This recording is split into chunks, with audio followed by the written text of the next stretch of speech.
Students, আজকে আমাদের short question answer টাইপের সেকেন্ড ভিডিও এটা। ঠিক আছে, মিক্সড কোশ্চেন আছে সমস্ত চ্যাপ্টার থেকে। ইম্পর্টেন্ট কোশ্চেনগুলো নিয়ে আমি এই সিরিজটা চালিয়ে যাচ্ছি। তোমরা যদি সাপোর্ট করো, তোমরা যদি ভিডিওগুলো দেখো, তাহলে আমি কিন্তু এটা কন্টিনিউ করব মাধ্যমিক পরীক্ষা পর্যন্ত। তো চলো শুরু করা যাক। দেখো, খুব বেশি টাইম লাগবে না এই ভিডিওটা দেখতে। ঠিক আছে, তোমরা যদি রেগুলার ফলো করো, দেখবে তোমাদেরও অনেক হেল্প হচ্ছে ভিডিও থেকে। ওকে, প্রথম কোশ্চেন, বায়োগ্যাস প্ল্যান্টে কোন পদ্ধতিতে বায়োগ্যাস উৎপন্ন করা হয়? উত্তর হয়ে যাবে বিয়োজন পদ্ধতিতে। আর এখান থেকে আরেকটা উত্তর বলে রাখি, বায়োগ্যাসের প্রধান উপাদান কি? মিথেন। ওকে, মিথেন। 2 নম্বর কোশ্চেন, নিরক্ষীয় অঞ্চলে ভূপৃষ্ঠ থেকে কত উচ্চতা পর্যন্ত ট্রোপোস্ফিয়ার বিস্তৃত থাকে? 15 থেকে 16 কিলোমিটার পর্যন্ত ট্রোপোস্ফিয়ার বিস্তৃত থাকে। বায়ুমণ্ডলের পরিচিত স্তরের নিচের অংশ, আচ্ছা এটা কি বলেছে, এক মিনিট, আচ্ছা এই কোশ্চেনটা একটু টাইপিং মিস্টেক আছে, এটাকে অ্যাভয়েড করো। নেক্সট কোশ্চেন, অ্যাভোগাড্রোর প্রকল্প শুধু পদার্থের ক্ষেত্রে প্রযোজ্য?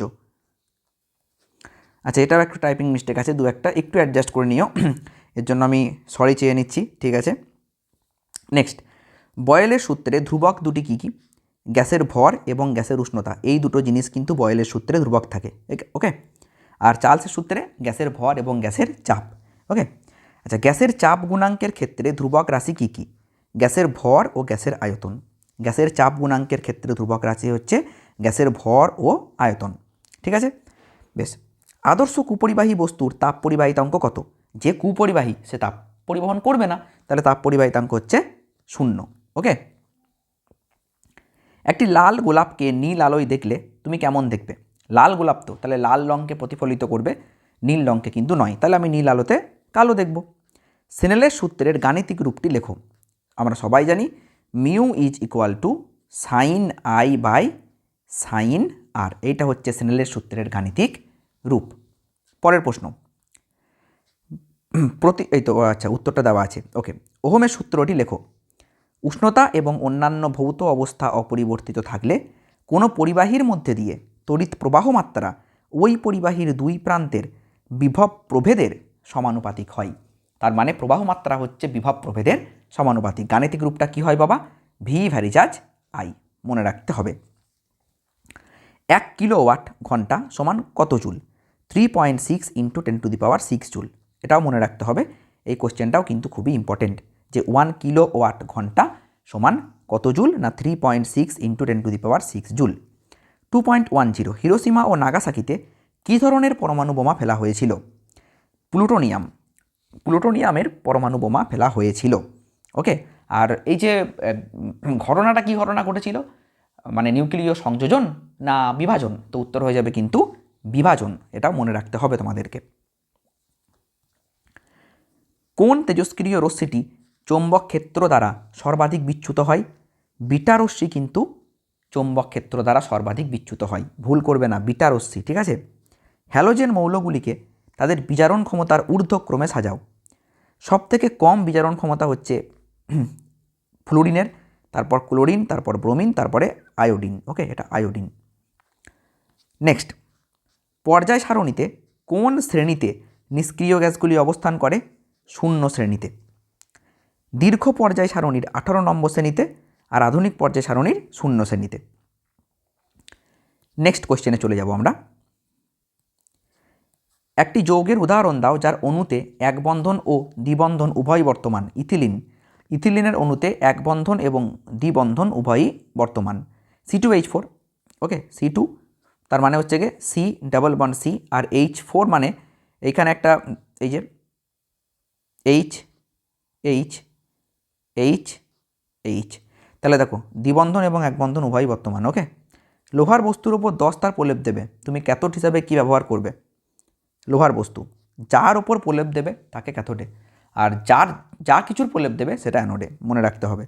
অ্যানোডে বিশুদ্ধ দস্তার পাত। ঠিক আছে, তড়িৎ বিশ্লেষ্য জিঙ্ক সালফেট, এটা মনে রাখিস ভাই, এটা খুব ইম্পর্টেন্ট।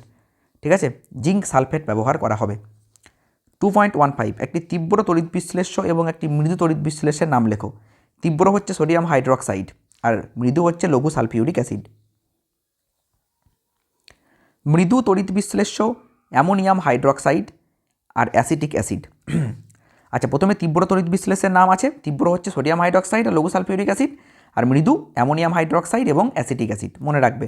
আচ্ছা, অ্যাসিটিক অ্যাসিডের আর একটা নাম আছে, কী নাম গো? ভিনিগার, তাই না? ভিনিগার, এটাও মনে রেখে দেবে। NaCl এর তড়িৎ বিশ্লেষণে ক্যাথোড ও অ্যানোডে কী কী উৎপন্ন হয়? Vital question. NaCl এ তুমি যখন তড়িৎ বিশ্লেষণ করবে, ক্যাথোডে সোডিয়াম ধাতু এবং অ্যানোডে ক্লোরিন গ্যাস উৎপন্ন হবে। ঠিক আছে, ক্যাথোডে সোডিয়াম ধাতু এবং অ্যানোডে ক্লোরিন গ্যাস উৎপন্ন হবে, মনে রেখে দেবে। ঠিক আছে। অ্যাসিড মিশ্রিত সিলভার নাইট্রেট এর জলীয় দ্রবণে হাইড্রোজেন সালফাইড চালনা করা হলে যে অদক্ষেপ পড়বে তার সংকেত কী? মানে AgNO3 সঙ্গে H2S বিক্রিয়া করে কি উৎপন্ন করবে? Ag2S, সিলভার সালফাইড Ag2S উৎপন্ন করবে। ঠিক আছে। সিলভার নাইট্রেটের দ্রবণে H2S গ্যাস চালনা করলে যে কালো রঙের অদক্ষেপ পড়ে তার সংকেত, একই কোশ্চেন, সিলভার সালফাইড। ঠিক আছে, Ag2S। বর ধাতু কিসে দ্রবীভূত হয়? সোনা, প্লাটিনাম প্রভৃতি বর ধাতু অ্যাকোয়া রিজিয়া বা অম্ল রাজে দ্রবীভূত হয়। এই অ্যাকোয়া রিজিয়া কি? অবশ্যই ভালো করে পড়ে রাখবে। 1 আয়তন নাইট্রিক অ্যাসিড এবং 3 আয়তন গাঢ় হাইড্রোক্লোরিক অ্যাসিড এর মিশ্রণকেই কিন্তু বলা হয় অ্যাকোয়া রিজিয়া। ঠিক আছে, 1:3 নাইট্রিক অ্যাসিড এবং হাইড্রোক্লোরিক অ্যাসিড 1:3 অনুপাতে মেশানো হয়। গান মেটালের উপাদান কি? গান মেটাল কপার, জিঙ্ক, টিন, এই তিনটে হচ্ছে গান মেটালের উপাদান। ওকে, কপার, জিঙ্ক, টিন, CuZnSn। চ্যালকোপাইরাইটস কোন ধাতুর আকরিক? তামার আকরিক হচ্ছে চ্যালকোপাইরাইটস, তামার আকরিক হচ্ছে চ্যালকোপাইরাইটস। ওকে। অ্যাসিটিলিন অণুর HCC বন্ধন কোণের মান কত? 180 ডিগ্রি, 180 ডিগ্রি। পলিপ্রোপিলিন এর ব্যবহার উল্লেখ করো। মগ ও জলের বোতল তৈরিতে পলিপ্রোপিলিন ব্যবহার করা হয়। ইথার সমগণীয় শ্রেণীর প্রথম সদস্য কি? কোয়েশ্চেনটা এরকম যে ইথার সমগণীয় শ্রেণীর প্রথম সদস্য কি? Dimethyl ether. ডাইমিথাইল ইথার হচ্ছে ইথার সমগণীয় শ্রেণীর প্রথম সদস্য। ঠিক আছে। Next question. আচ্ছা, আজকের ভিডিওটা এতটাই ছিল, দেখা হচ্ছে পরের ভিডিওতে। এরকম সেশন কিন্তু চলতেই থাকবে। এই কোয়েশ্চেনটা খুব ভালো করে করবে, হ্যাঁ, লাস্টের কোয়েশ্চেন যেটা বললাম, ইথার সমগণীয় শ্রেণীর প্রথম সদস্য ডাইমিথাইল ইথার। তোমরা যদি কমেন্ট করো, শেয়ার করো, অবশ্যই কিন্তু আমি ভিডিও আবার নিয়ে আসবো। ওকে, গুড নাইট।